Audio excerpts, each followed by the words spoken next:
King Charles deploys K-pop at South Korea State Bank. Welcome to Dream USA 24 on my channel.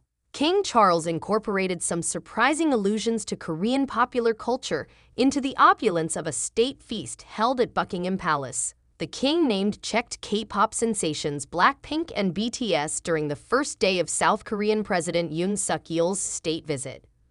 The remarkable ability to captivate imaginations of South Korean culture was complimented by the king in his dinner speech. Even so, he acknowledged that he lacked what might be called Gangnam style. However, President Yoon did not perform his karaoke-style performance of American Pie for U.S. President Joe Biden during his visit.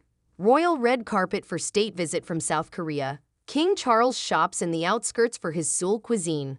Thank you, please share my video. The president of South Korea performs American Pie. Rather, the president claimed that he and his buddies were all fans of the Beatles, Queen, and Elton John when they were younger, assuming that this was not a reference to the monarchy but to the pop group. The red carpet welcome extended to South Korea during a state visit was a show of respect for an increasingly significant ally and trading partner in an area where tensions with China are rising. State visits are a soft power hybrid of spectacle and pragmatic politics. The King, Queen, Prince and Princess of Wales, as well as Prime Minister Rishi Sunak, welcomed the South Korean guests to the packed state banquet held in the ballroom of Buckingham Palace. K-pop girl group Blackpink was among the attendees, but Son Heung-min, the Spurs football player, who is the most well-known son of South Korea, was not. Princess Anne was seated a few seats away from Lord Cameron, who was making a comeback to the political scene as Foreign Secretary. Among the attendees were Lib Dem leader Id Davey and Labour leader Sir Keir Starmer. The ornate table settings featured a lineup of silver gilt tableware and 6 distinct wine glasses. The menu, written in French, featured pheasant, mango ice cream bomb, and poached eggs. Among the wines were a 1989 Chateau Mouton Rothschild and a Cornwallian Camel Valley. These are sumptuous events where diplomacy is fueled by exquisite eating and a table set with over 4,000 pieces from the 19th century. Every guest receives a place setting measuring 46 centimeters, making the table settings as exact and symmetrical as the military procession that welcomed the president. Even with the Archbishop of Canterbury present, each guest had a nameplate on their place, which was perhaps later sneaked out in a few pockets as keepsakes. However, for some, such as the Prime Minister and Foreign Secretary, there were only their titles. Since the king loves to recycle, the cardboard nameplates can remain the same as long as people keep changing them.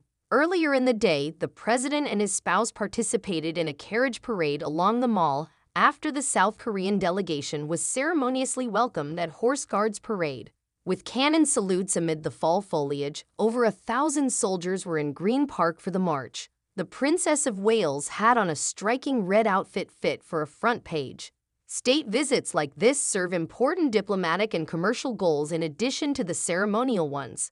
The king warned that these values are challenged, sadly, as rarely before in our lifetimes, while praising South Korea's strategic importance as a bastion of democracy, human rights, and freedom in his banquet speech.